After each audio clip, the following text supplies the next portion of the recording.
ایک چوڑیاں بیچنے والی کو مجھ سے پیار ہو گیا. اس کی کیا کمال محبت تھی. وہ جہاں بھی جاتی وہاں کی مشہور چیز میرے لیے تحفے میں لاتی تھی. وہ میری خاطر میرے شہر میں 4 سال تک رہی. روزانہ میری منتیں کرتی اور روتی رہتی تھی. کہتی ہوتی تھی کہ میرے نال شادی کر لے.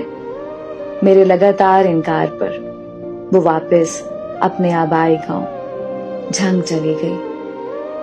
کچھ عرصے بعد میں اپنے دوستوں کے ساتھ باہو سلطان کے مزار پر گیا.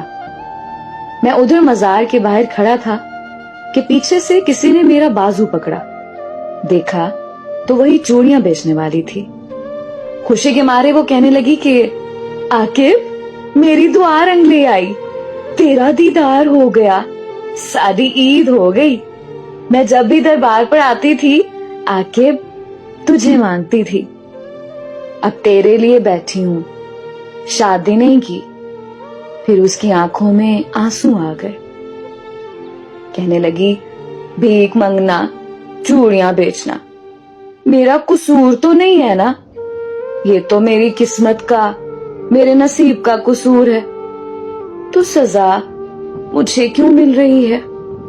وہ سب کے سامنے میرے گلے لگ کے رونے لگی. کہنے لگی کہ ایک دفعہ میرے ساتھ میرے گھر چلو. میرے پاؤں پکڑ لیے. سب لوگ دیکھ رہے تھے. میری بہت بےزتی ہوئی. لوگوں کا مجمع لگ گیا. دوستوں نے بولا کہ چلو ایک دفعہ ہو آتے ہیں. میں نے ہاں کر دی. تو وہ بھاگ کر گاڑی میں بیٹھ گئی. اس کا گھر 50 کلومیٹر دور تھا. سارے راستے وہ بہت خوش تھی. ہم اس کے گاؤں پہنچ گئے. وہاں سب گھر کچے تھے لیکن صفائی پکے گھروں سے بھی زیادہ تھی. سب لوگ مجھے عجیب نظروں سے دیکھ رہے تھے. ہم ان کے گھر پہنچے تو اس کی سب سہیلیاں جمع ہو گئیں. پھر اس نے ہمارے لیے کیا مزے کا کھانا بنایا. اس کے گھر والوں نے مجھے بتایا کہ یہ لڑکی تو سارا وقت تمہارے نام کی تسبیح کرتی رہتی ہے. اور پھر جب ہم واپس آنے لگے تو اس کی آنکھوں سے آنسو نہیں رک رہے تھے.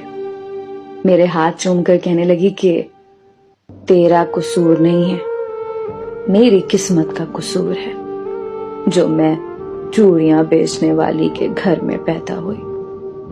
بڑی مشکل سے ہم سب نے اسے چپ کرایا اور پھر ہم واپسی کے لیے نکل آئے.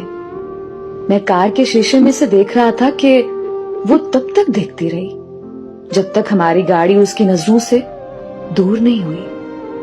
وہ ہماری آخری ملاقات تھی. پھر ایک دن میرا اس سے ملنے کو دل کیا تو میں اس کے گاؤں چلا گیا. اس کے گھر والوں نے بتایا کہ تمہارے جانے کے بعد وہ بہت بیمار رہنے لگی تھی. کھانا پینا ہنسنا سب چھوڑ گئی تھی اور ایک دن اس کی موت ہو گئی.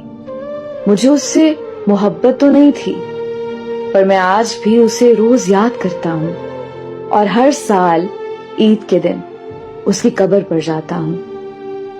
تیرے بعد نظر نہیں آتی مجھے کوئی منزل.